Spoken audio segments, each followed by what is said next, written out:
Hello everyone, welcome to my channel. मेरा नाम है सुनिष्ठा और इस चैनल पे हम बात करते हैं लॉ ऑफ अट्रैक्शन के बारे में, पॉजिटिव माइंडसेट के बारे में और स्पिरिचुअलिटी के बारे में। तो आज मैं बात करूंगी फॉरगिवनेस के बारे में कि क्षमा करना कितना ज़रूरी है, माफ़ कर देना कितना ज़्यादा ज़रूरी होता है। मैं कई बार फॉरगिवनेस के बारे में बात कर चुकी हूँ, पर फॉरगिवनेस के बारे में जितना भी बोलो उतना कम है, क्योंकि हम हमेशा हर कार्य कर लेंगे, हर चीज़ कर लेंगे, सब कुछ करना आसान है। सब कुछ, राइटिंग टेक्निक करना, एफर्मेशन बोलना, विजुअलाइजेशन करना, सब कुछ करना आसान है, पर सामने वाले को जिसने हमें कष्ट दिया है उसे माफ कर देना सबसे ज़्यादा मुश्किल है। तो इसीलिए फॉरगिवनेस पर मैं बार बार बात करती हूँ, क्योंकि जब तक आप वो बोझा नहीं उतारेंगे ना, आप वो भार अपने कंधे से नहीं उतारेंगे, तो आप सक्सेस की तरफ नहीं बढ़ेंगे। हमें हल्का होना पड़ता है, हमें लाइट होना पड़ता है आगे बढ़ने के लिए, हमें लाइट होना पड़ता है इनलाइटनमेंट के लिए। ऐसे नहीं मिलता आत्म साक्षात्कार, ऐसे नहीं होता, हमें भगवत प्राप्ति ऐसे नहीं होती, हमें सक्सेस ऐसे नहीं मिलती। जब हम हल्के हो जाते हैं ना, तो हम उड़ पाते हैं। जब आपका शरीर हल्का हो जाएगा ना, आप उड़ पाएंगे, आप अपने शरीर में महसूस करेंगे वो जंप, ऐसा लगेगा मैं उड़ रहा हूं, मैं हल्का हो गया हूं। पर जब तक हम चीज़ों को पकड़ के बैठे रहते हैं ना, होल्ड ऑन करके बैठे रहते हैं ना, वो बैग अपने कंधे से उतारना ही नहीं चाहते, तो कैसे हल्के होंगे, कैसे वो जंप आएगा। तो वो जब तक वो जंप नहीं आता ना, तो वो शिफ्ट नहीं आएगा।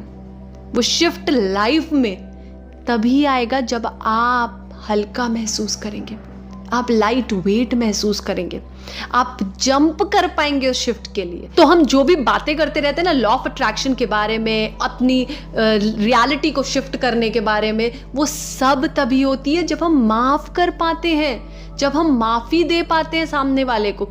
कुछ भी परेशानी हो, कोई भी सिचुएशन हो, कोई भी बात हो, आपको माफ करना पड़ेगा। पहली सीढ़ी ही माफी है। माफ करोगे तभी तो वो आगे स्टेयर्स वो क्लाइंब करके ऊपर पहुंचोगे जहां पहुंचना चाहते हो।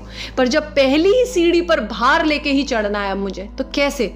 कहीं ना कहीं तो थकोगे और रुक जाओगे, कहीं ना कहीं तो बैठ जाओगे, कहीं ना कहीं तो आपको लगेगा कि नहीं, अब मुझे नहीं करना। तो इसीलिए जो भी चीज़ें लाइफ में हुई है ना, माफ़ करना शुरू करिए, माफ़ी देना स्टार्ट करिए। किसी ने आपको हर्ट करने की कोशिश करी है ना, तो आपने अपने दिल पे जो चोट लगी है, उस दिल को बड़ा करके उसे माफ़ करने की कोशिश करिए।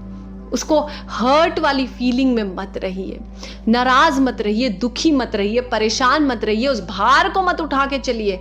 उस भार को जितना जल्दी आप उतारेंगे, उतनी जल्दी ये जो सारी चीज़ें हम बात करते हैं ना, ये टेक्निक कर लेते हैं, ये लॉ ऑफ अट्रैक्शन में अप्लाई कर लेते हैं, स्पिरिचुअलिटी में आगे बढ़ जाते हैं, ईश्वर प्राप्ति की बात कर रहे हैं, सब चीज़ों की जो हम बातें करते हैं वो चीज़ें हमें तभी प्राप्त होती हैं जब हम फॉरगिव करते हैं, हम माफ़ करते हैं। क्षमा करने का बड़ा दिल रखिए, क्षमा करिए। फॉरगिवनेस प्रैक्टिस करने की मैं बहुत सारी वीडियोस बना चुकी हूँ, डिस्क्रिप्शन बॉक्स में मैं उसका लिंक दे दूंगी। एक बहुत सरल तरीका आज आपको बताती हूँ, जिसे भी आप माफ़ करना चाहते हैं उसे अपने सामने देखिए, आंखें बंद करिए और देखिए वो इंसान आपके सामने खड़ा है और आप उस इंसान को खुश देख रहे हैं। देखिए कि आपके हाथों से एक ब्लेसिंग की, एक आशीर्वाद की वाइट लाइट जा रही है और उस इंसान को ब्लेस कर रही है, उसको माफ़ कर रही है।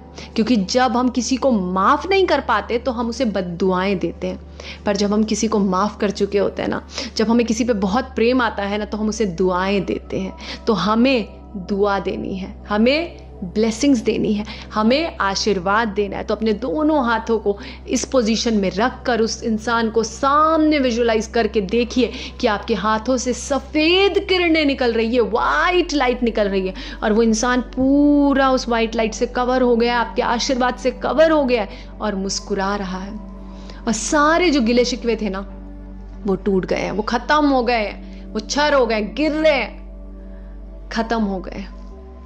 तो इस तरह से फॉरगिवनेस को प्रैक्टिस करिए। इस तरह से करना पड़ेगा। मैंने माफ़ कर दिया, ये बोलने से माफ़ी नहीं होती।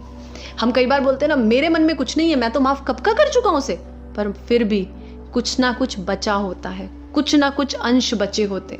तो ये जो एक्सरसाइज है ना फॉरगिवनेस की, इस तरह से ही आपको करनी पड़ेगी, तब वो बचे कुचे अंश भी बाहर निकल जाएंगे। जब आप करने बैठेंगे ना आपको रोना आएगा, जब आप करने बैठेंगे आपको गुस्सा आएगा, जब आप करने बैठेंगे आपका मन नहीं करेगा करने का, जबकि आप बोल रहे हैं मैं उसे माफ कर चुका हूं, पर आप नहीं कर पाएंगे।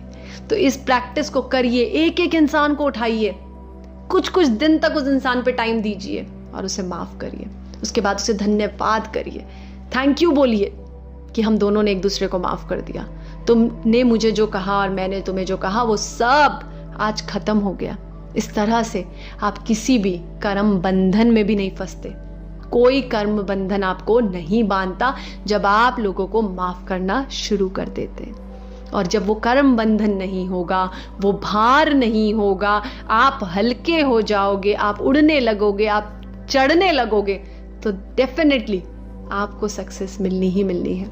आप आगे ज़रूर बढ़ोगे, आप वो ज़रूर अचीव करोगे जो आपको चाहिए।